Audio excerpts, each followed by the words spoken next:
কখন বুঝবেন আল্লাহ আপনাকে ভালোবাসে?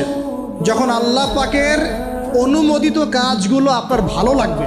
নামাজ পড়তে ভালো লাগছে, রোজা রাখতে ভালো লাগছে, কোরআন তেলাওয়াত করতে ভালো লাগছে, আল্লাহর জিকির করতে ভালো লাগছে, আলেম ওলামার সাথে থাকতে ভালো লাগছে।